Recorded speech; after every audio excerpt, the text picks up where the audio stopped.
Bonjour à toutes et à tous et bienvenue pour ce 19e rendez-vous de l'espace rendez-vous simulation de l'espace ressources simulation en santé, qui est un espace de partage et d'expérience et d'échange autour de la simulation en santé en région Pays de la Loire et qui est animé par Calirel Santé, qui est la structure régionale d'appui à la qualité et sécurité des soins. Et donc, moi, je suis Solène Rive, chargée de mission à Calirel Santé. Et j'anime notamment parmi mes missions cet espace d'échange autour de la simulation.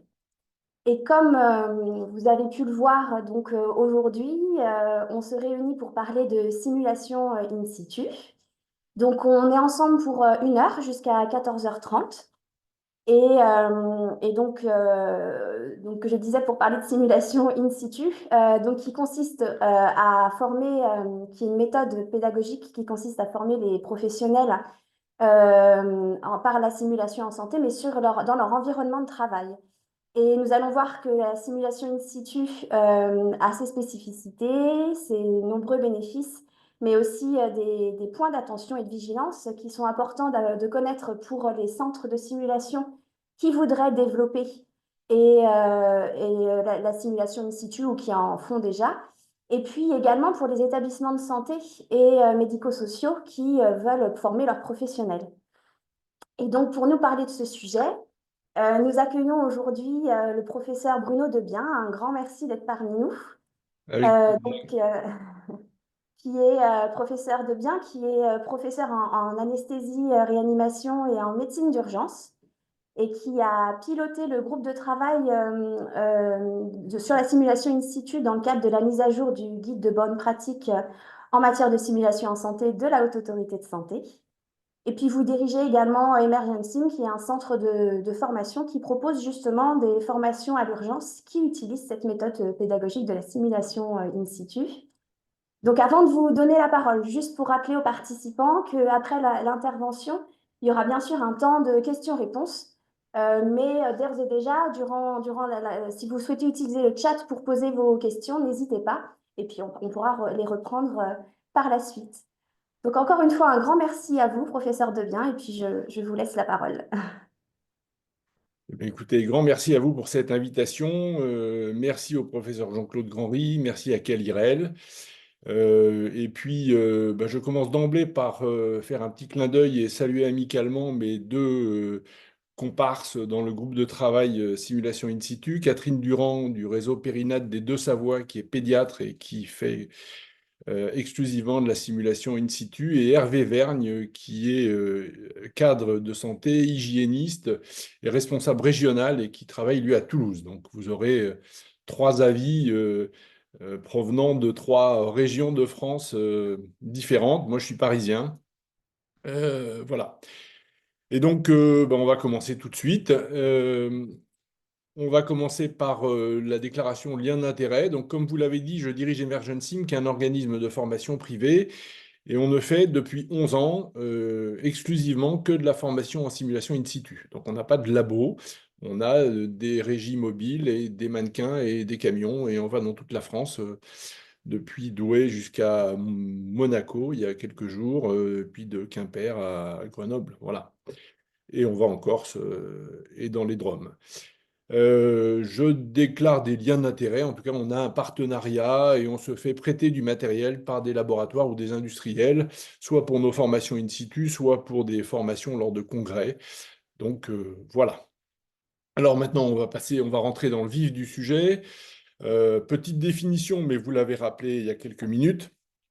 La simulation in situ, dans le cadre de la définition du guide de bonne pratique, c'est la simulation qui est réalisée dans l'environnement habituel de travail des participants, donc des soignants, et non dans une reproduction de celui-ci.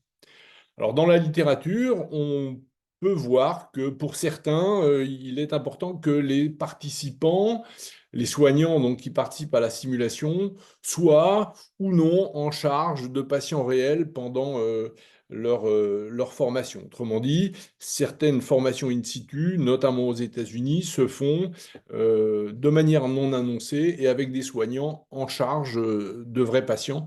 On y reviendra un peu, c'est un cas un peu particulier, en tout cas chez nous en France. Alors, Nous verrons les avantages. Intuitifs, ce que on se dit tous que travailler dans son environnement avec ses collègues et son matériel, c'est formidable. C'est vrai. Il y a d'ailleurs dans la littérature médicale un certain nombre d'études qui ont montré l'intérêt du in situ par rapport à la simulation en centre. Mais on tenait à insister sur les contraintes particulières et sur les dangers, les risques en tout cas associés à la simulation in situ et du coup les mesures à mettre en œuvre pour diminuer ces risques. Et puis j'ai voulu rajouter à la fin quelque chose qui est quand même à prendre en compte, c'est le coût et du coup l'engagement ou la responsabilité partagée, et vous verrez, partagée entre l'établissement qui reçoit et l'organisme de formation. Alors, commençons par les avantages. Effectivement, quand on fait de la simulation in situ, intuitivement, on se dit c'est formidable parce que les soignants vont travailler avec leur matériel, dans leur environnement, avec leurs collègues et vont pouvoir appliquer leurs procédures.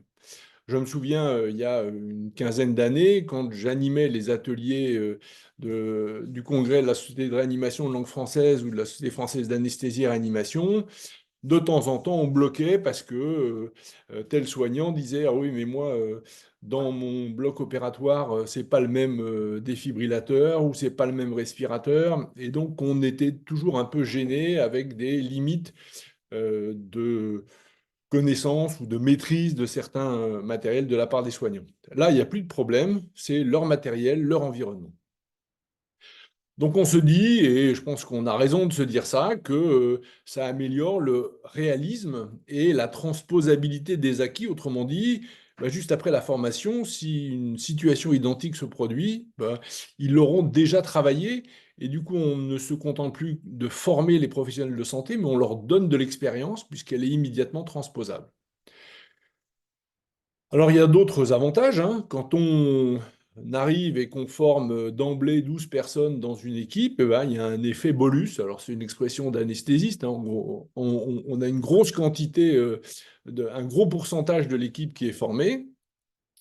Et puis, quoi de mieux que de travailler en équipe pour se former justement au travail en équipe et aux compétences non techniques, on en parlera un peu tout à l'heure. Et puis, dernier avantage sur lequel on reviendra, parce qu'il y a pas mal de données dans la littérature, bah, c'est le fait que de faire travailler les professionnels dans leur environnement, surtout quand on a un regard extérieur comme le nôtre, eh bien, ça permet de pointer du doigt ce qu'on appelle les menaces latentes dans la littérature qui traite de la simulation. Et c'est d'autant plus facile à faire qu'on les met un petit peu en tension, on les met un peu en zone rouge, on les fait sortir de leur zone de confort et ça permet de pointer ces risques potentiels pour la sécurité des soins. Alors, on parlait du réalisme et de l'avantage de la simulation in situ. Revenons un peu sur cette notion de fidélité. La fidélité, finalement, c'est ce qui fait dans un scénario que le participant l'achète comme étant plausible. Voilà, ça j'y crois et je fonce. Alors, un scénario bien conçu, il fait sens pour le participant. Et c'est important en pédagogie de l'adulte qu'on leur fasse faire des actions qui ont du sens et dont ils ressentent l'utilité, la pertinence. Et puis, ben, cette mise en situation déclenche des réponses cognitives et émotionnelles. Et ça soutient l'apprentissage, c'est ce qu'on appelle la fidélité phénoménale. Et fidélité sémantique et fidélité phénoménale, eh ben, c'est ce qu'on appelle la fidélité psychologique en simulation. Alors ça ne se fait pas tout seul et il ne suffit pas juste d'être dans le lieu de travail des participants pour qu'ils y croient. Ça nécessite, alors surtout quand on vient de l'extérieur comme nous, qui sommes un organisme et on travaille aussi bien dans des tout petits hôpitaux publics que dans des gros CHU et des toutes petites cliniques que dans des grosses cliniques. Eh bien, pour arriver à ce que les participants ressentent une fidélité satisfaisante, eh bien, il faut faire une enquête préalable. Ça veut dire que en amont de la formation, on se renseigne auprès des responsables du service sur, par exemple, la présence des soignants le jour et la nuit, la possibilité de renfort, en salle de naissance, par exemple, est-ce que les sages-femmes qui sont en suite de couche peuvent venir donner un coup de main en salle de naissance? C'est la disponibilité en produits sanguins, c'est l'existence de protocoles locaux et la possibilité pour nous de les avoir en amont. C'est le type de recrutement de patients, l'activité chirurgicale au bloc opératoire, etc. Et c'est avec ça qu'on va pouvoir créer une fidélité psychologique et éviter que, au moment du débriefing, les soignants nous disent: ah bah ouais, mais non, mais nous, de toute façon, c'est pas ça. Ou quand on demande une radio, on l'a pas aussi vite. Ou quand on demande du sang, bah, il faut qu'on appelle un coursier. Même si on leur parle de contrat de fiction, si on ne les met pas en situation réaliste, eh ben, ils nous disent ça, moi, j'achète pas, c'est pas comme ça que ça se passe chez moi. Donc, en fait, le in situ, par définition, c'est du sur-mesure. Et pour que ça soit du sur-mesure, il faut qu'on construise notre formation sur une enquête préalable. Alors, c'est quand même assez intéressant la fidélité parce que ça joue sur la rétention des informations qui ont été apprises lors de la formation. Alors, j'ai retrouvé une vieille étude que je trouve assez rigolote et que je vais commenter avec vous. C'est sur la mémoire contextuelle, autrement dit, l'influence du contexte sur la mémorisation des informations. Donc là, c'est une étude qui a été faite par des psychoergonomes sur des membres d'un club de plongée. Et ils leur ont fait retenir des suites de mots et ils ont comparé l'efficacité ou la performance de la mémoire selon que le contexte d'apprentissage et de restitution était le même ou pas. Autrement dit, ils leur ont fait apprendre une suite de mots dans l'eau et restituer dans l'eau ou à l'air libre. Et ils ont fait apprendre une suite de mots à l'air libre et ils l'ont fait restituer dans l'eau ou à l'air libre. Et ben voilà, le résultat, c'est assez amusant. Donc vous voyez à gauche l'environnement d'apprentissage. Et si on était dans un milieu sec, hein, donc à l'air, eh bien, lorsqu'on compare l'environnement, enfin la pertinence, l'efficacité de la mémorisation, eh ben, elle est bien meilleure lorsqu'on a appris en milieu sec et qu'on restitue en milieu sec qu'en milieu humide. Et réciproquement, lorsqu'on a appris en milieu humide, eh bien, on le restitue de manière plus fiable en milieu humide qu'en milieu sec. Voilà. Bon, c'est un petit clin d'œil. Je ne suis pas sûr que ça soit totalement extraposable à- au contexte professionnel des professionnels de santé, mais en tout cas, il y a l'influence d'un contexte dans la qualité de l'apprentissage. Alors maintenant, on va aller sur des études un peu plus récentes et on va voir ce qui a été démontré sur la simulation in situ comparativement à la simulation en centre. Alors, première étude sur des savoir-faire, des compétences non techniques, donc le travail en équipe, sur les urgences pédiatriques, en comparant la vraie vie, la simulation en centre et la simulation in situ. Donc, il y a eu des enregistrements qui ont été faits de prise en charge réelle et de prise en charge simulée en centre et in situ, et ça a été comparé. Et bon, premier résultat, les compétences non techniques de travail en équipe sont identiques qu'on soit en simulation ou qu'on soit en situation réelle. Bon, déjà, c'est une première information, c'est intéressant, c'est quand les gens disent: ah oui, mais c'est parce que je suis en simulation, mais dans la vraie vie, je fais mieux. Non, en pratique, dans cette situation d'urgence pédiatrique, les gens se comportent en équipe de la même façon dans la vraie vie sur des situations cliniques réelles filmées qu'en simulation. Ils ont l'impression, et c'est une impression, c'est sur des questionnaires, que le in situ est plus réaliste, mais ils insistent tous sur le fait que c'est plus contraignant, parce qu'il y a toujours une interaction possible entre les soins simulés et les soins réels. Et puis, autre élément intéressant, c'est que les participants qui font du in situ sont plus enthousiastes à recommencer les simulations. Ils veulent plus de simulations, ils veulent des scénarios plus longs et ils veulent des débriefings plus longs. Et pourquoi ils veulent des débriefings plus longs? Parce que ces débriefings ont un impact direct dans leur vie réelle de soignants. Ça répond vraiment à des questions qui se posent au quotidien. Une autre étude qui donc, se passe dans le domaine de la périnatalité avec des équipes donc à la fois pluriprofessionnelles et multidisciplinaires, puisqu'il y a l'équipe d'anesthésie et l'équipe d'obstétrique. Et là, ce qui est intéressant, c'est de mettre en évidence que pour eux, l'apprentissage est vécu comme identique. Alors attention, ils sont en équipe constituée, hein, ils ne sont pas dans la situation où une sage-femme d'un hôpital se retrouve à travailler avec un obstétricien d'un autre hôpital et un anesthésiste d'une troisième structure encore différente. Là, ils travaillent en équipe constituée. Et si ils travaillent en équipe constituée, alors ils considèrent qu'en centre ou in situ, l'apprentissage est identique. Et ils insistent sur le fait, mais ça on le sait tous maintenant, qu'il faut que chacun joue son propre rôle et que l'attribution des rôles est plus importante que le lieu dans lequel se passe la simulation. Par contre, là encore, ils insistent sur le fait que la simulation in situ a plus d'impact au plan organisationnel sur les soins que la simulation en centre. Autre étude, alors là, on touche du doigt les fameuses menaces latentes, c'est-à-dire faire travailler les professionnels dans leur environnement permet de mettre en évidence des menaces de sécurité. Ces menaces de sécurité, elles peuvent être découvertes par les soignants, soit per simulation, soit au moment du débriefing, ou encore par les formateurs. Pourquoi? Parce que le regard extérieur permet de pointer des glissements de pratique. Vous savez que toutes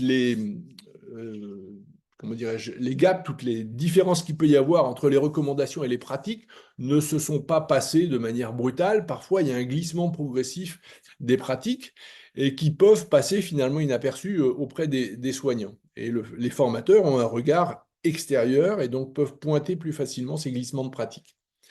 En tout cas, il y a beaucoup plus de menaces latentes de sécurité qui sont mises en évidence lorsqu'on fait du in situ plutôt qu'en centre. Ça n'empêche pas qu'on en trouve quand même en centre au moment des débriefings.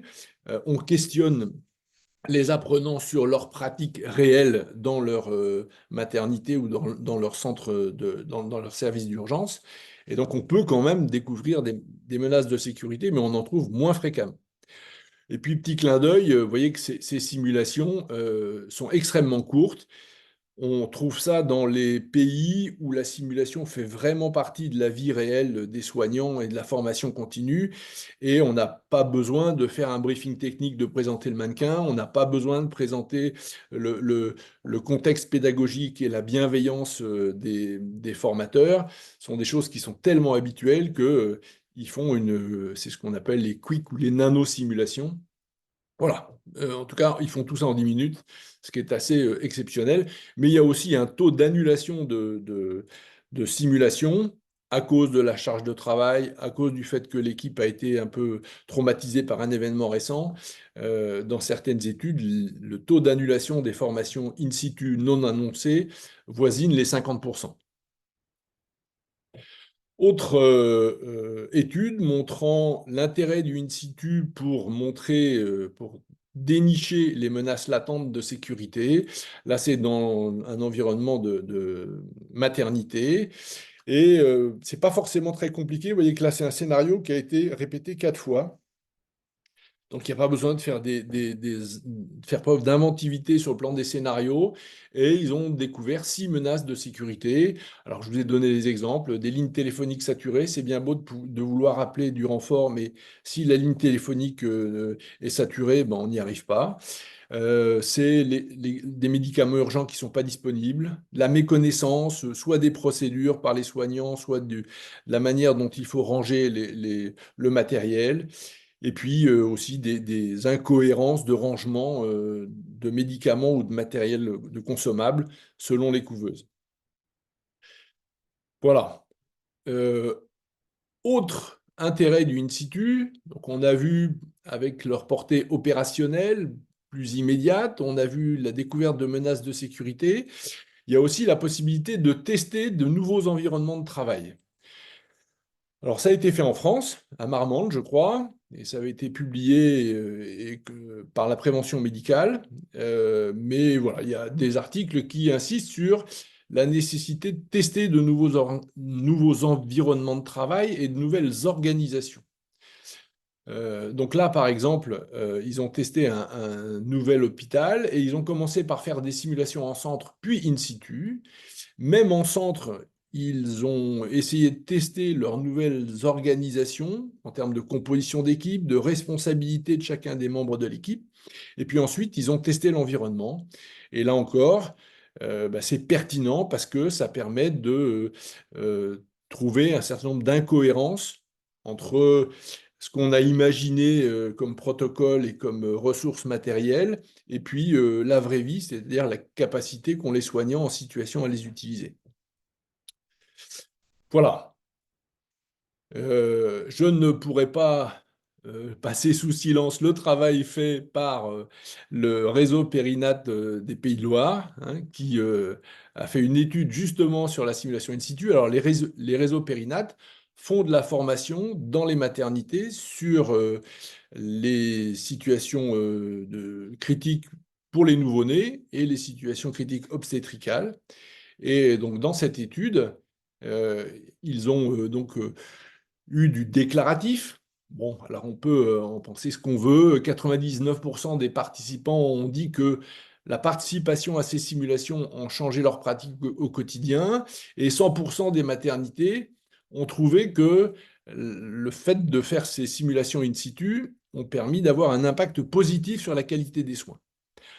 Mais, et là c'est beaucoup plus intéressant, ils ont aussi mis en évidence des changements dans les pratiques, hein. Donc on est au grade 3 de Kirkpatrick, c'est-à-dire que la formation non seulement satisfait les professionnels, leur apprend des choses, mais font changer les habitudes et améliore la qualité des soins. Et comme exemple, les auteurs disent qu'il y a eu 80% des équipes à qui on a conseillé de créer un kit d'accueil de prématurés, dans 80% des cas, ça a été fait. Dans 87% des équipes à qui on a demandé ou conseillé d'écrire un protocole code rouge, ça a été fait.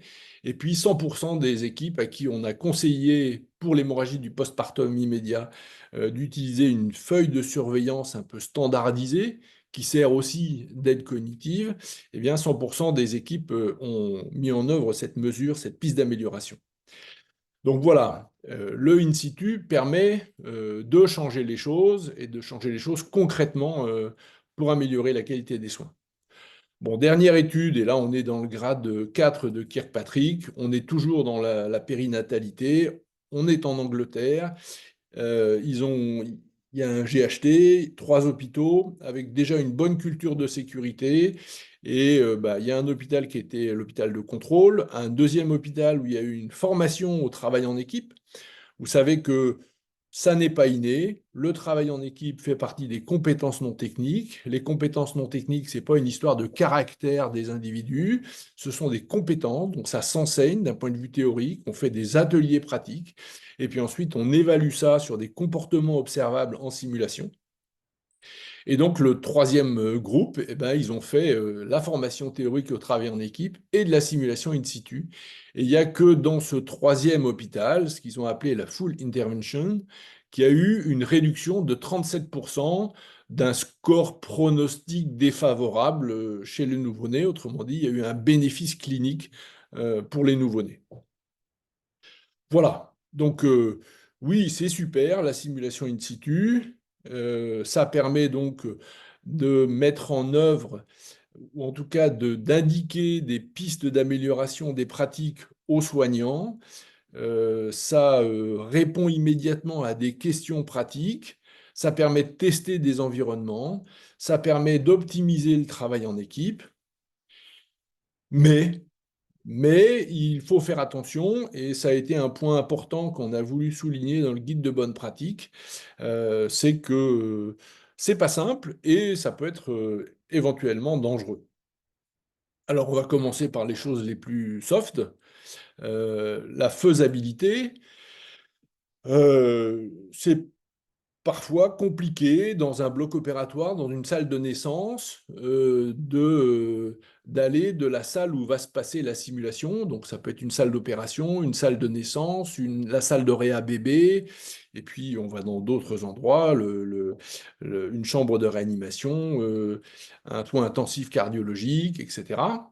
Et puis, d'aller jusqu'à la salle de débriefing, une salle suffisamment grande pour pouvoir accueillir une quinzaine de personnes avec des chaises préférentiellement qu'on arrive à déplacer pour créer une ambiance favorable au moment du débriefing, et où on va pouvoir faire de la retransmission en direct pour que ceux qui ne sont pas en charge du patient et de la prise en charge simulée assistent quand même à cette prise en charge et puissent participer au débriefing. Eh bien, voilà, parfois il y a 5 mètres, 10 mètres, 50 mètres, et il faut gérer cette distance et la retransmission. On a aussi des difficultés dans le Wi-Fi. Alors, pas le Wi-Fi tel qu'on peut l'imaginer pour se connecter sur Internet, mais simplement, la plupart des mannequins sont pilotés en Wi-Fi et il faut que le Wi-Fi passe. Et c'est un problème de distance entre l'endroit où on va mettre celui qu'on appelle le pilote. Chez nous, on n'appelle pas le technicien, on appelle le pilote puisque c'est un soignant et qu'il est formateur, entre le pilote et le mannequin. Et ça dépend des configurations des locaux, mais ce n'est pas toujours simple. Notamment en imagerie médicale où les murs et les portes sont plombés, ou dans des endroits où il y a plein d'appareils qui sont pilotés en Wi-Fi et il y a une saturation et on peut perdre le signal. Une autre difficulté, puisqu'on fait du in situ, le mannequin, il est dans une vraie salle d'opération ou une vraie salle de naissance en maternité ou sur une vraie table de réa bébé dans la salle de réa bébé ou dans une vraie chambre de réanimation, que sais-je, ou dans un vrai déchocage, donc une salle d'accueil des urgences vitales. Et il faut envisager la possibilité, ou en tout cas, il faut gérer cette possibilité d'indisponibilité des locaux. Pardon, je reviens en arrière. Il faut donc gérer l'accessibilité des zones stériles, hein, les services les blocs opératoires et le service des brûlés, et puis l'entrée des véhicules, parce que quand on arrive, on a 5 mètres cubes de matériel. Voilà. Donc il faut que le camion puisse s'approcher relativement près de la structure où on va faire la formation. Alors, face à ces difficultés, je vous propose un certain nombre de solutions quand même. Euh, La plus simple, c'est la visite de faisabilité. Bon, c'est pas toujours possible. Quand on va à Bastia, Ajaccio ou Monaco ou encore plus loin, on n'arrive pas toujours à faire une visite de faisabilité en amont. Et donc, on essaie d'obtenir des plans et de faire un point téléphonique avec les responsables de la structure pour essayer d'anticiper sur l'endroit où on va pouvoir mettre la salle de débriefing, par exemple. Le deuxième point, c'est que l'installation, même si on a gagné en simplicité et en temps d'installation, il faut quand même installer 3 caméras, un micro, une régie où il y aura le pilote, et puis ensuite une salle de débriefing où il y aura la retransmission en direct. Et donc, nous, on fait une installation la veille et on teste tous nos systèmes, ce qui nous permet éventuellement de faire un plan B, un plan C, comme on va le voir. Dans certains établissements ou des structures en ville, puisqu'on va aussi dans des centres d'imagerie, dans des gros cabinets dentaires, centres de médecine nucléaire, eh bien, ou des cabinets de groupe, on peut faire les formations le week-end, par exemple dans les cliniques où il n'y a pas d'activité chirurgicale programmée, alors il y a juste un bloc d'urgence qui reste disponible. Et donc, ça permet de faire la formation. Alors, il y a des structures qui y sont favorables et d'autres pas du tout parce que ça contraint trop les participants à la formation. On peut aussi profiter d'une maintenance ou d'une fermeture technique, notamment dans les blocs opératoires ou de congrès. Puisqu'il y a congrès, j'en sais rien, quand il y a la Sofcote, il n'y a pas de chirurgie orthopédique. S'il n'y a pas de chirurgie orthopédique, on peut utiliser les salles. Alors, il y aura peut-être de la chirurgie viscérale, mais on arrive à se caser dans un coin du bloc opératoire. Alors, je parlais des plans B et des plans C. Lorsqu'on n'arrive pas à se servir du Wi-Fi, parce qu'il y a trop d'interférences, parce que la distance est trop importante. On peut utiliser un routeur externe plus puissant qui permet de transmettre le signal, ou on peut passer en filaire, ou on peut aussi, lorsque la salle de simulation et la salle de débriefing n'est pas au même étage, soit passer par la fenêtre. Nous, on a un câble RJ45 qui peut passer par la fenêtre, soit passer par l'intranet de l'hôpital. Mais ça, il faut l'avoir anticipé, il faut l'autorisation du service informatique, etc. Et puis, il faut être capable, lorsque il y a des bugs techniques, parce que plus les mannequins sont sophistiqués, plus ils sont hyper réalistes, hein. Donc maintenant, il y en a qui bougent, qui vous serrent la main à la demande, qui retournent les yeux vers vous, qui pleurent, qui saignent, qui transpirent, qui parlent évidemment. Mais donc, plus ils sont complexes et plus ils sont potentiellement fragiles, et plus les bugs peuvent survenir. Et il faut être capable, à l'instant T, de changer l'ordre des scénarios, par exemple, pour commencer dans une configuration un peu plus faisable. Par exemple, lorsque on est en réa bébé et qu'il n'y a qu'une salle de réanimation bébé, on peut aussi commencer par le procédural, le temps que la vraie réanimation d'un vrai bébé dans la salle de réanimation bébé puisse se faire. Et puis ensuite, on revient faire le scénario. On a commencé par le procédural. On peut aussi être amené à supprimer un scénario. Ça nous est arrivé une fois où, à l'époque, on ne faisait pas d'enquête préalable pour savoir s'il y a eu un événement indésirable grave. Et puis, on fait un choc anaphylactique au scanner avec arrêt cardiaque du patient. Et au moment du débriefing, on voit tout le monde pleurer. Et on a fait sauter un scénario et on a fait le défusing de l'accident qu'il y avait eu 15 jours auparavant avec l'ensemble de l'équipe. euh, Parce que ça nous semblait impossible de continuer la formation sans prendre le temps de recueillir le vécu, les émotions de l'équipe, et puis prendre du recul et déculpabiliser sur la gravité de ce qui s'était passé. En cas de bug technique, il faut aussi être prêt à remplacer le mannequin par un participant simulé, dans ce cas-là qui est joué par un de nos formateurs. Alors, on a tous une formation sur le participant simulé et tout le monde connaît les scénarios 15 jours avant la formation.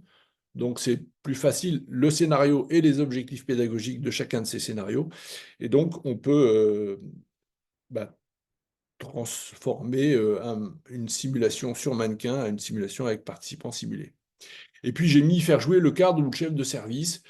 Il nous est arrivé, on avait pour autant bien calé les choses avec le cadre et le chef de service, qu'on ne voulait pas de spectateurs.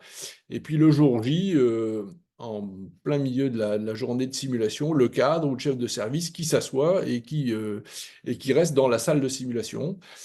Et on lui a dit, là, ils sont en train de demander du renfort, donc vous y allez. Et puis finalement, le ou la cadre et le ou la chef de service se sont retrouvés obligés de jouer leur rôle, c'est-à-dire, mais de participer à la simulation, ce qui du coup les a fait passer du rôle de spectateur un peu suspect à un rôle de participant à la journée de simulation. Donc voilà, ce qui est important pour nous de vous transmettre comme message, c'est qu'il faut être adaptable et que l'impensable peut arriver. Voilà, en simulation in situ. On va parler maintenant des dangers. Je vous ai dit, il y a la faisabilité, on vient de le voir. Maintenant, il y a les dangers. Alors, les dangers, on a voulu insister vraiment là-dessus avec la HAS. Les dangers sur le plan des médicaments. Donc, il ne s'agit pas qu'après la simulation, puisqu'on leur dit, cassez les ampoules, préparez vos seringues, faites les dilutions, branchez vos pouces-seringues électriques, perfusez vos solutés. S'il n'y a que 2 ampoules de 5 mg d'adrénaline dans le chariot d'urgence et qu'il n'y en a pas, et qu'on fait une formation le vendredi après-midi, il ne s'agit pas que pendant tout le week-end, il y ait une pénurie d'adrénaline dans le service. Donc il faut vraiment, en amont, faire le listing des médicaments qui vont être utilisés et le transmettre au cadre et aux responsables du service. Il faut briefer l'équipe qui est en charge des vrais patients, des soins réels. Et on fait ça en tout début de journée de formation et en milieu de journée lorsque les équipes ne sont pas en 12 heures. Ça a plein d'effets. D'abord, de nous présenter, d'adoucir parfois la rancœur de ceux qui n'ont pas été choisis pour participer à la formation en simulation, qu'auraient bien aimé y être, mais qui se retrouvent à travailler. Et puis, ça permet de leur expliquer encore et encore qu'ils sont prioritaires sur la disponibilité des médicaments. Il faut avoir réfléchi en amont à la remise en état du chariot d'urgence. Il faut que ça soit écrit dans le cadre de la contractualisation écrite, hein. Ça, c'est un élément, un clignotant rouge du nouveau guide de bonne pratique. Et puis, il ne faut pas utiliser de médicaments factices. Soit ce sont des vrais médicaments, soit c'est du sérum Phi avec une petite ampoule dessus marquée, je sais pas, adrénaline. Enfin, c'est encore pas tellement le bon exemple parce que l'adrénaline, c'est pas un médicament qui coûte cher. Voilà. Et alors, attention pour les médicaments coûteux. Il nous arrive d'utiliser, notamment pour le dantrolène, des médicaments périmés, mais on le marque en gros dessus, simulation, il y a une grosse étiquette rouge, parce que il faut casser un grand nombre de flacons et que c'est plus faisable. Voilà. C'est plus pratique que d'utiliser des médicaments réels. Alors, dans les hôpitaux qui se lancent dans la simulation, alors soit dans un centre de simulation local, soit en in situ, ils peuvent avoir un partenariat avec la pharmacie pour avoir, pour certains médicaments coûteux, des périmés. Mais attention, il faut toujours se poser la question du risque que les médicaments périmés passent dans le circuit normal et, et que ça se traduise par une perte de chance pour les patients. Autre danger, c'est pour le matériel. Euh, alors, j'ai pris l'exemple du défibrillateur. En général, il y a un défibrillateur par service et il y a souvent, dans une journée de simulation, un arrêt cardiaque avec l'utilisation d'un défibrillateur. Donc, il faut absolument avoir briefé l'équipe, là encore, qui s'occupe des vrais patients. Et puis, les avoir briefés avec encore plus d'attention, parce que parfois le défibrillateur peut être accessible par l'équipe qui prend en charge les vrais patients, mais sur le défibrillateur, on a rajouté un absorbeur d'énergie. Et donc, si les soignants en charge des vrais patients ne sont pas informés, eh ben, ils peuvent utiliser le défibrillateur, sauf que l'énergie n'est pas délivrée aux patients, parce que l'électrode est factice et qu'entre le défibrillateur réel et l'électrode factice, il y a un absorbeur d'énergie, ce qu'on appelle le shockling. Voilà. Et donc ça, c'est absolument fondamental d'avoir averti l'équipe et de leur montrer comment on l'enlève pour remettre le défibrillateur en configuration normale. Et puis, on peut aussi avoir besoin du chariot d'intubation difficile, de l'échographe. Quand il n'y en a qu'un dans le service, il faut que les soignants puissent savoir qu'il est peut-être utilisé dans la simulation. Je pense au chariot d'hémorragie du postpartum avec le ballon de Bacry. Alors là, en général, on en a des faux, enfin déjà utilisés, enfin, ou des périmés. Et puis, les électrodes de défibrillation. Tous les services maintenant disposent de défibrillateurs semi-automatiques, mais il n'y a pas forcément de jeu d'électrodes supplémentaires disponibles. Et donc, il faut l'avoir anticipé sur la remise en ordre de marche du défibrillateur après la journée de formation. On passe toujours au danger avec le risque infectieux. Donc, je vous ai dit, on intervient dans les blocs opératoires, dans les services de brûlés. Donc, il faut réfléchir au circuit du matériel, par où va rentrer le brancard avec le mannequin, par où on va le sortir, à quel moment. Il faut anticiper le bio-nettoyage après la formation. Bon, il y a des protocoles qui existent pour la décontamination du matériel. Il faut juste l'utiliser. C'est comme la gestion des déchets. Et puis, un autre point sur lequel insistait beaucoup Hervé Vergne là, dans le groupe de travail, c'est l'hygiène des mains et le port des EPI. Il faut absolument que ça soit intégré dans les scénarios.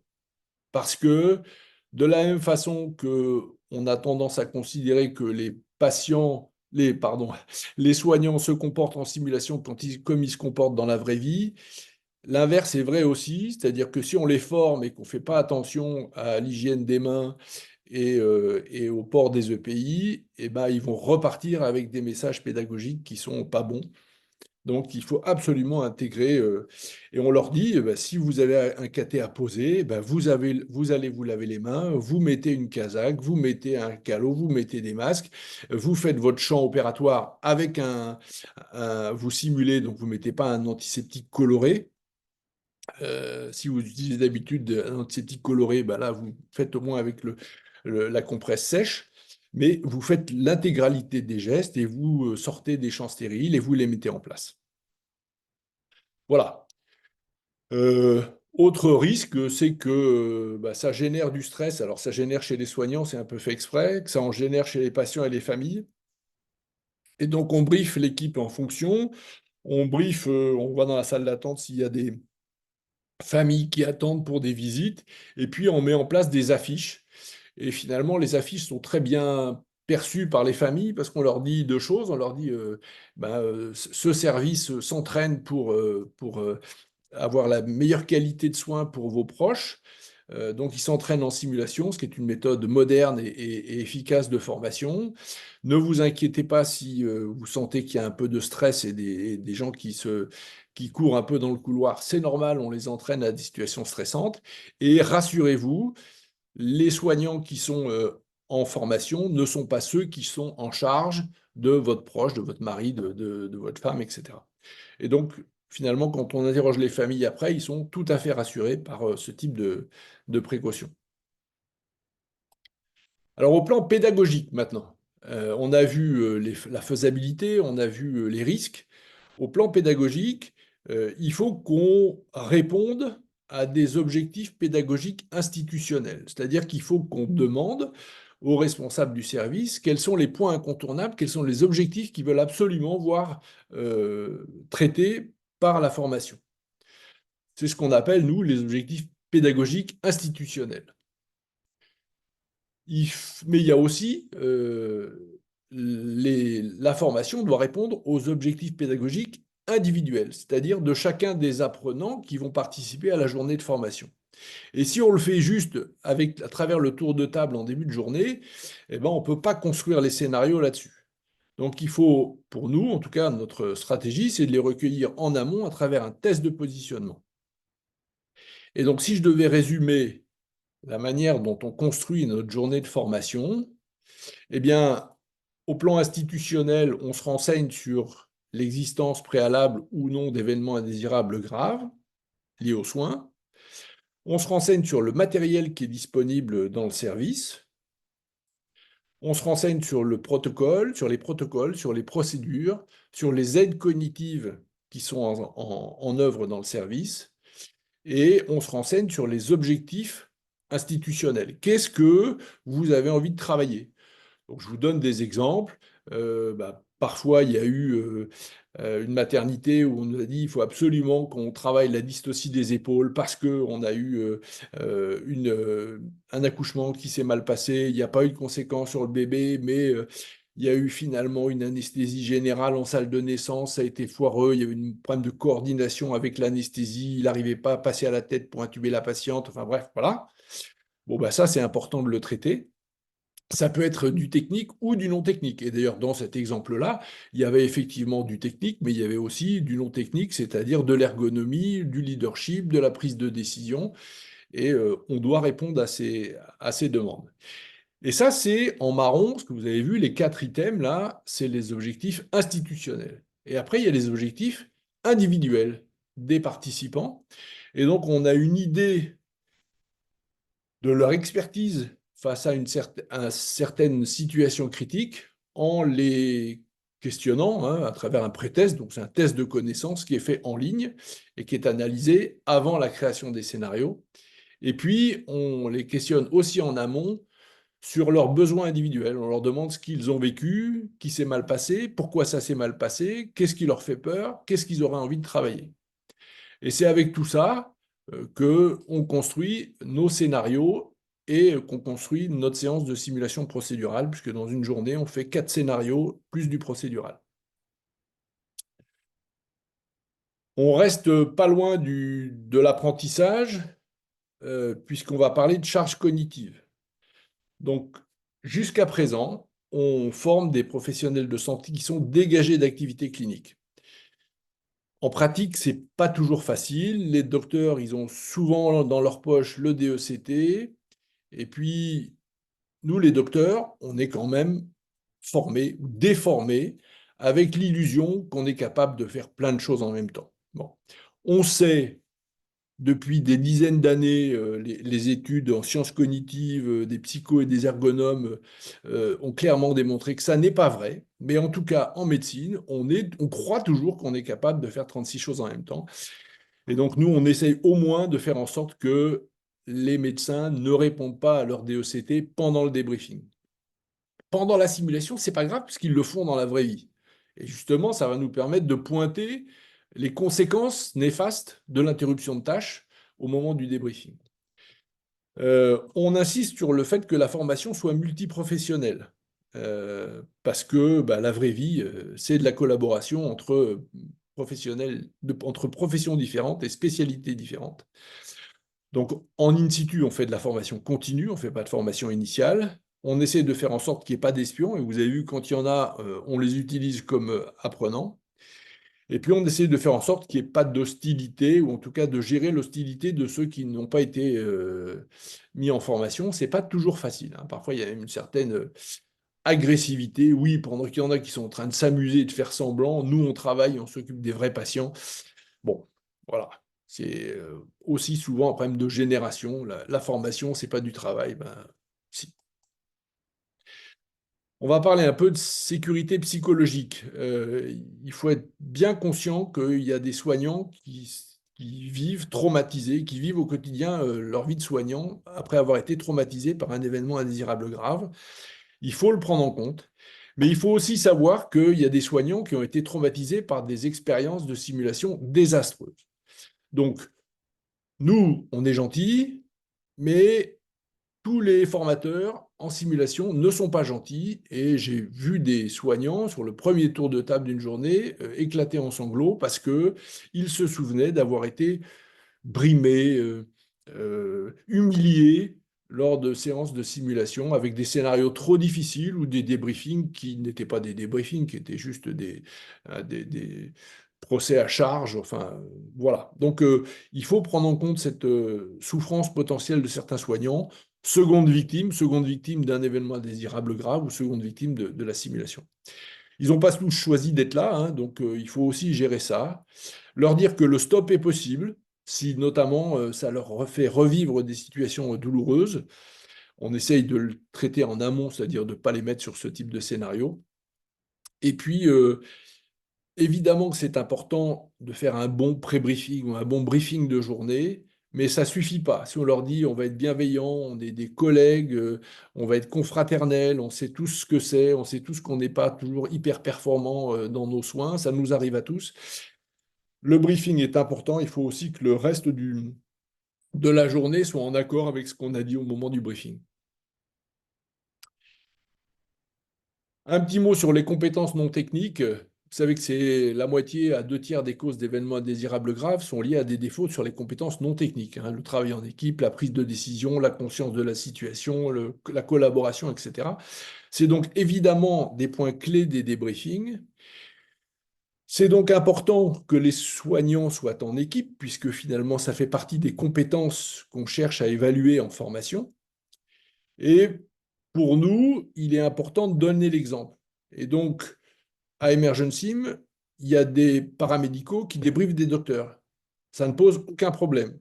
Parce que d'abord, sur le plan technique, sur le cas particulier du scénario, ils sont au taquet, ils sont au courant des dernières recommandations, voilà.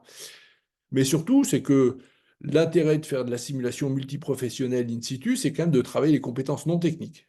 Et là, on ne peut pas dire que les docteurs soient spécialement euh, plus avancés que les paramédicaux. Globalement, les compétences non techniques ne sont pas ou très très peu enseignées. Et donc, et puis, Donc voilà, les paramédicaux peuvent débriefer des docteurs et ça renforce l'idée du oser dire dans l'équipe, qui est un élément important sur le plan du travail en équipe qu'on essaye de transmettre pendant nos formations.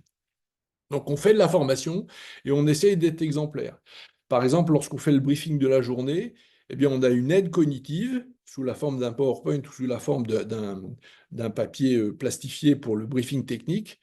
Euh, et on leur montre, on leur dit, ben, moi je connais le mannequin, je sais comment il faut que je vous le présente, mais j'ai quand même mon aide cognitive qui va me permettre d'être sûr de ne rien oublier et de penser à tout me présenter. Voilà, donc c'est quand même important. C'est très important quand on arrive à faire participer le ou la chef de service à la journée de formation, euh, parce que bah, ça donne l'exemple. Ça montre que tout le monde a besoin de s'entraîner, que faire de la simulation, ça ne veut pas dire qu'on a encore, enfin, on a toujours des choses à apprendre et qu'on est mauvais, ça veut juste dire qu'on a envie d'être encore meilleur. Et je prends souvent l'exemple des orchestres, un orchestre symphonique avec des musiciens qui sont recrutés sur concours et qui connaissent leur partition, eh ben, ça ne les empêche pas de répéter et dans la répétition, le chef d'orchestre est présent. Et puis, le fait de faire du multiprofessionnel, ça permet aussi de mettre en évidence les tensions ou bah, les gradients hiérarchiques trop importants dans les équipes. Alors, bien sûr, ça nécessite d'avoir des formateurs expérimentés et d'être capable de gérer des débriefings difficiles. Mais finalement, quand on a réalisé qu'on n'est pas là pour donner des leçons aux équipes, mais simplement être des catalyseurs de la réflexion collective, on crée les conditions d'un entraînement en équipe. Et ensuite, on les fait réfléchir. On n'est pas là pour leur dire ce que vous faites, c'est pas bien, c'est comme ça qu'il faudrait faire, mais on les fait réfléchir ensemble à comment vous pourriez faire encore mieux la fois prochaine. Bon, et puis j'insiste sur un point qui me paraît important. Vous allez voir, c'est un petit clin d'œil. Ça coûte cher la simulation in situ. Donc, il ne faut pas le faire n'importe comment. Pourquoi ça coûte cher? Parce qu'on met 3 formateurs pour 12 apprenants. C'est bien moins cher de mettre un docteur avec un PowerPoint pour 50 personnes dans un amphi. Ça coûte cher parce que les mannequins coûtent cher. Un mannequin de simulation haute fidélité, haute technologie, ça coûte avec la maintenance, entre 50 000 et 120 000 euros. Une régie audio-vidéo, ça coûte entre 15 et 30 000 euros. Et puis ça casse en plus parce qu'on l'installe, on désinstalle, on installe, on désinstalle. Et puis les consommables coûtent à la structure qui nous fait intervenir, hein. Ils cassent des ampoules, ils claquent des solutés de perfusion. Et puis il faut assurer la disponibilité d'une chambre, d'une salle d'opération, etc. Donc ça veut dire aussi moins de rentrée, moins de production de soins et donc moins de rentrée d'argent pour la structure. Et puis, il faut dégager les soignants d'exercice clinique. Et ça aussi, ça coûte. Ils sont payés, ils sont en formation. Alors, pourquoi je vous dis tout ça? Ça veut dire que bah, on a une responsabilité, nous en tant que formateurs, mais aussi les cadres responsables du service. Il faut, et puis les participants, les apprenants, hein. Il ne faut pas que, comme ça nous est arrivé une fois, il y avait une, des vrais problèmes de pénurie de personnel et de fermeture de services dans un hôpital. Et du coup, 9 soignants sur 12 ont décidé de ne pas venir en signe de protestation vis-à-vis de la direction de l'hôpital. Puis finalement, ils sont arrivés au compte-gouttes en fin de journée. Bon. Euh, il faut aussi, autant que faire se peut, assurer la disponibilité des locaux dans lesquels vont se faire la formation. Et puis nous, en tant que formateurs, il faut qu'on soit efficace au plan pédagogique. Ça veut dire qu'il faut que les scénarios soient bien construits, il faut qu'on n'ait pas trop d'objectifs pédagogiques parce que sinon ils repartent, ils ont tellement de choses dans la tête qu'ils repartent avec aucune rétention d'informations ou de leçons tirées de la journée de formation. Il faut exploiter les données de l'enquête préalable pour que la formation soit la plus sur mesure possible. Il faut de la bienveillance sans complaisance. Ça, on n'est pas là pour dire c'est super les gars ce que vous faites, j'ai adoré. Si la prise en charge présente un écart par rapport aux recommandations, eh ben, il faut qu'on le fasse savoir à l'équipe sans leur dire vous êtes nuls, mais vous avez fait ça, ce qui était attendu c'était ça. On va réfléchir à la raison pour laquelle vous n'avez pas réussi à vous caler sur les recommandations, vous ne les connaissiez pas, vous n'avez pas réussi, et c'est là que c'est intéressant de travailler en équipe. Et puis, à la fin, on doit rendre une fiche d'aide à la progression d'équipe, c'est-à-dire leur permettre d'avoir un retour et des pistes de progression pour la suite. Et cette fiche d'aide à la progression, elle prend en compte les savoirs savants, les, les recommandations qui n'ont pas été appliquées, les savoir-faire, les défauts dans les réalisations pratiques, dans les compétences opérationnelles, les défauts dans le savoir-être, et notamment les compétences non techniques. Ce qu'on trouve le plus fréquemment, c'est le fait que les soignants se connaissent très bien. Ils nous disent, bon, on se connaît tellement bien qu'on n'a pas besoin de se parler, ce qui est un non-sens sur le plan des compétences non techniques et de l'efficacité opérationnelle, ou c'est des gradients hiérarchiques qui sont trop importants. Il peut y avoir des bugs de matériel, et puis des protocoles soit inadaptés, soit absents, soit non connus. Pareil pour les procédures et les aides cognitives, et on les transmet aux responsables de service. Et alors on dit aux soignants qu'on va faire remonter les remarques et les idées qui ont émergé des débriefings, et on ne trahit pas la confiance des apprenants, on leur dit en début de journée, les points importants, on les fera remonter aux cadres et aux responsables de service. C'est aussi une manière de faire remonter les idées du terrain. Évidemment, on ne dit pas machin ne savait pas que ou bidule n'a pas su faire telle ou telle chose. Mais ce qui est susceptible d'aider au bon fonctionnement du service, on le fait remonter aux responsables de service et on leur dit dans le rapport, nous vous suggérons de transmettre ce rapport à l'ensemble des membres de l'équipe à l'occasion d'un staff ou d'une réunion de service.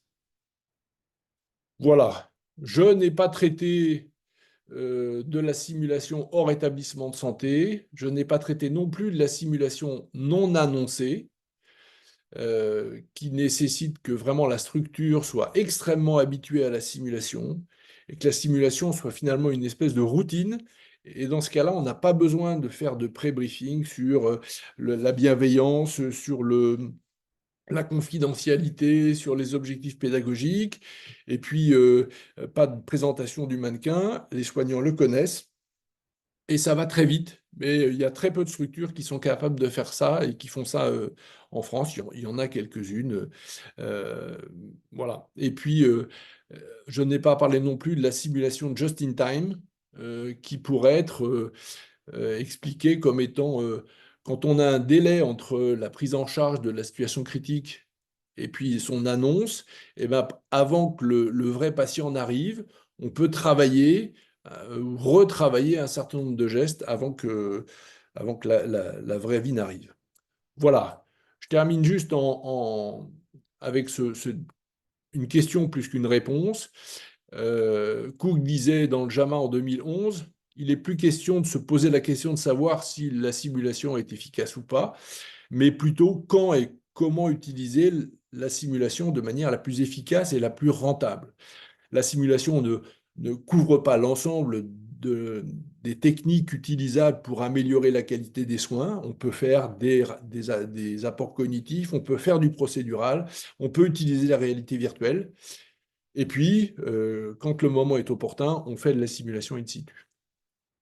Voilà, j'ai fini. Je vous Merci remercie. beaucoup à vous pour cette intervention très intéressante. Alors moi, je me suis noté plein de petites questions, mais je vais d'abord donner la parole aux participants. Alors, je vois que dans le chat, il y a une question qui a été posée, qui demande, voilà, faut-il un mannequin haute fidélité pour travailler les compétences non techniques?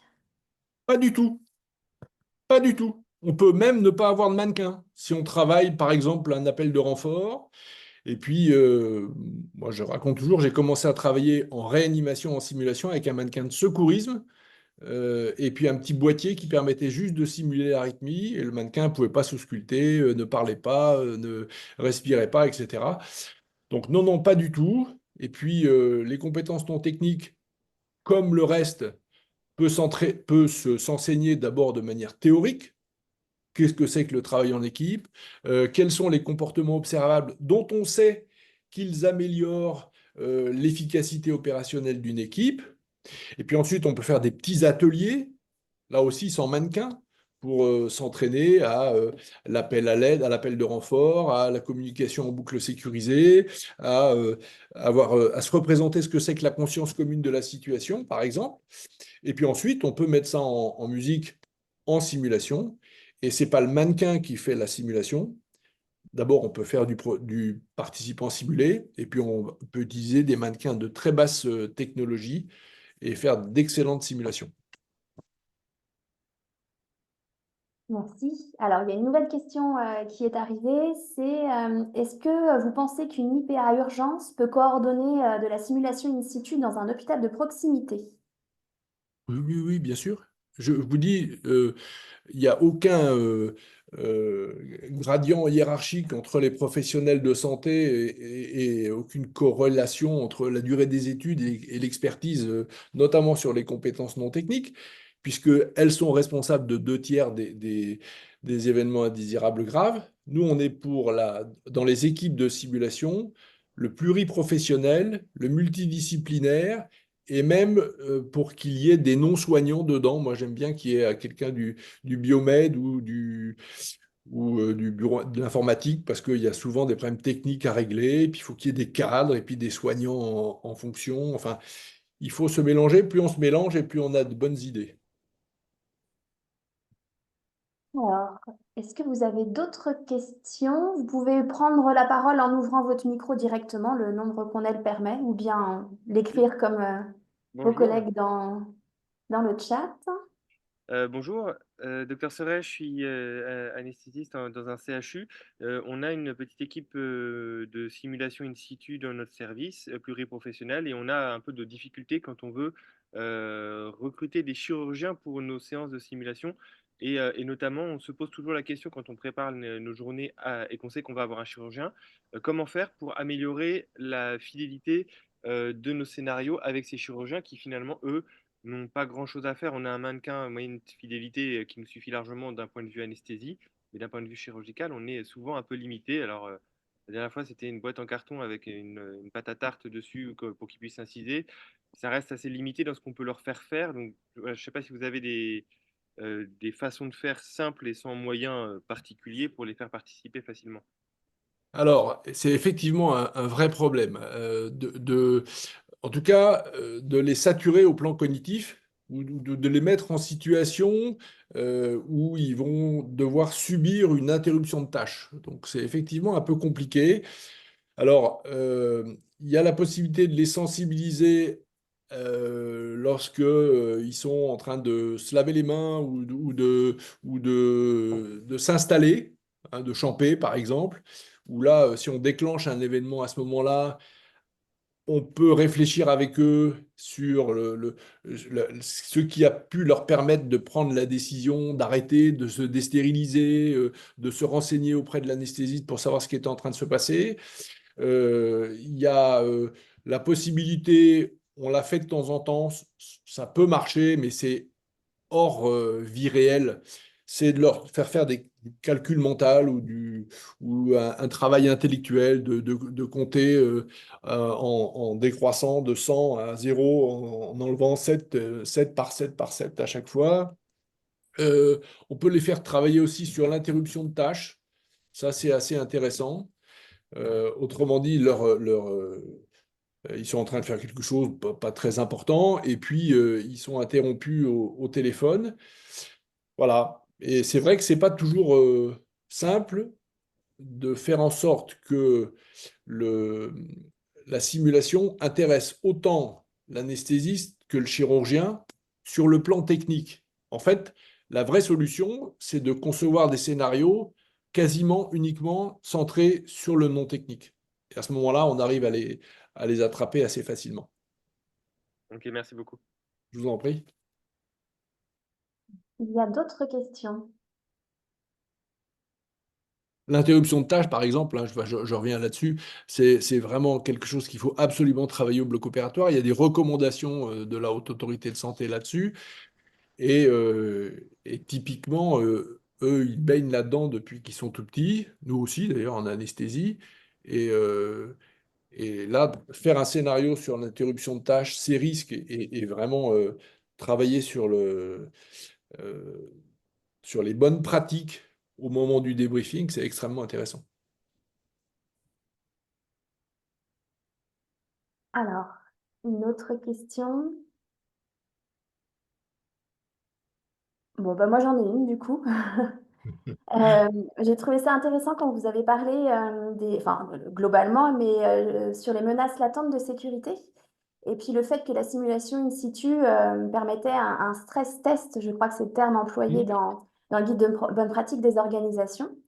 Et donc je me demandais en fait derrière le suivi, parce qu'il y a des préconisations, enfin en tout cas il y a ces stress tests mettent en lumière des menaces latentes. Est-ce qu'il y a derrière comment c'est géré d'un point de vue avec, par exemple, le coordonnateur de la gestion des risques? Est-ce qu'il y a des échanges avec le coordonnateur de la gestion des risques de l'établissement? Voilà. Comment c'est géré derrière Ouais. ces menaces qui sont mises en lumière?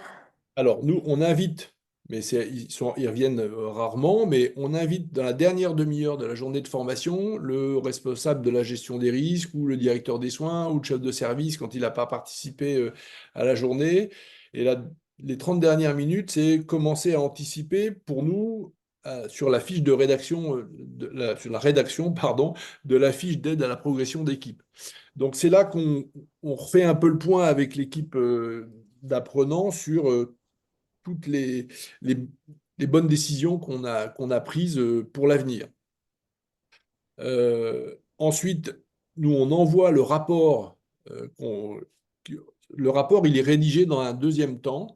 Donc, les formateurs font remonter tout ce qui est pistes d'amélioration qui ont émergé pendant les débriefings. Et ensuite, on rédige un rapport là-dessus, rapport de fonctionnement en situation critique, un rapport où on préconise des modifications dans le mode de fonctionnement. Puis on dit aussi tout ce qui va bien. Et ça, on l'envoie aux responsables de service et aux cadres et on leur demande de partager ça avec le gestionnaire des risques et avec l'ensemble de l'équipe. À l'occasion d'un staff ou d'une réunion d'équipe, bah, je vous ai mis la phrase qui fait partie de notre rapport. Et ça, c'est important. Alors, le plus souvent, en fait, quand on nous a fait venir une fois, on nous fait revenir. Et donc, nous, bah, en gros, tous les ans, on voit si les mesures avait préconisées l'année d'avant ont été mises en œuvre. Et à ce moment-là, assez souvent, on arrive à vraiment suivre la progression des équipes. Et du coup, bah, il se dégage d'autres pistes d'amélioration qui sont dans le rapport qu'on fait l'année suivante, et ainsi de suite. Si.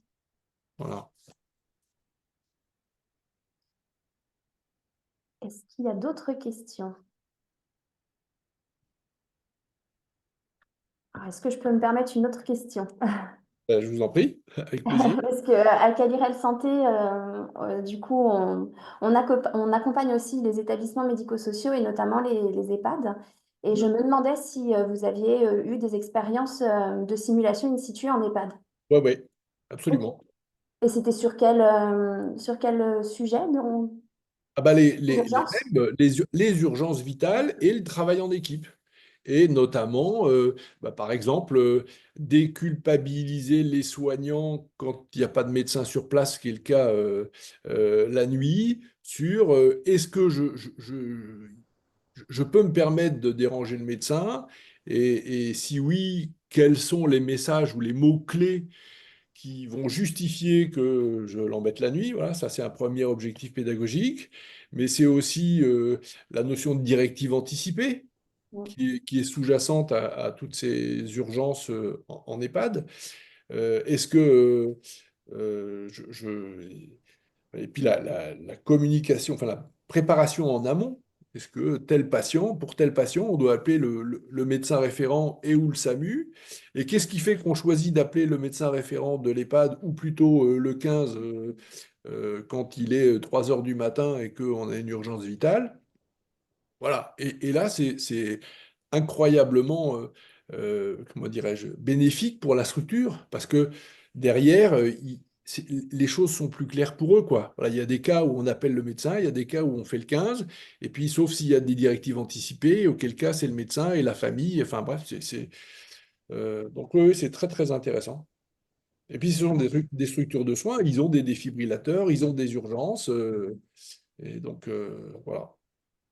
Merci. Et puis surtout, ils ont on est confronté au mal-être des soignants qui, à 3 heures du matin, se dit, est-ce que j'appelle, est-ce que j'appelle pas, est-ce que je suis en droit d'appeler, est-ce que je vais pas me prendre une rafale si j'appelle à 3 heures du matin? Enfin, on les aide vraiment à répondre à des questions du quotidien, quoi. Oui, il y a dédramatisé à prévoir les Ouais, choses. ouais, ouais, ouais. C'est Mm, quand même super important. mm, mm. Merci. Et je me demandais aussi, vu que c'est comme, enfin, on a vu toutes les spécificités de la simulation in situ, notamment en tant que formateur. On voit qu'il y a toute une étape préalable et puis aussi de suivi derrière. Est-ce qu'il y a des formations spécifiques en fait pour être formateur en simulation en simulation in situ? Alors nous, on fait des formations de formateurs donc, qui répondent aux recommandations de la Sofrasim, donc des formations courtes de 3 jours. Et après, on fait des modules complémentaires. Et donc, dans ces modules complémentaires, il y a un module facteur humain pour formateurs en simulation. On a un module débriefing difficile. On a un module in situ. Quelles sont les spécificités du in Oui. situ et comment on s'adapte.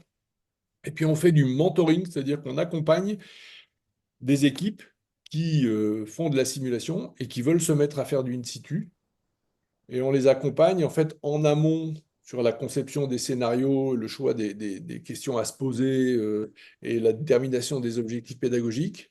Et pendant la journée de simulation, euh, qu'est-ce qu'il y a de différent dans le in situ, aussi bien dans l'installation que dans la gestion des risques, puisqu'on a vu qu'il y avait Ouais. des risques d'interférence avec les soins réels. Ok. Merci beaucoup. Et enfin, que je sache, Mhm. dans les modules de formation, il n'y a pas d'autres. On est un peu Oui. les seuls à faire un focus, un module spécifique sur le in situ. Mhm. Ok, d'accord. Eh bien, merci à vous. Alors, on a débordé un petit peu du temps, mais c'était quand même important, c'est pas grave, c'était important d'avoir un peu de cet échange de questions-réponses vis-à-vis de votre intervention. Donc, un grand merci à vous, professeur Debien. Avec plaisir. Et puis, l'espace ressources simulation en santé, en tout cas, vous donne rendez-vous le 19 décembre prochain pour le prochain rendez-vous simulation. Et puis, on vous souhaite à tous une bonne journée. Merci Au beaucoup. revoir, Merci merci. pour l'invitation. Au Avec revoir. plaisir. Au revoir.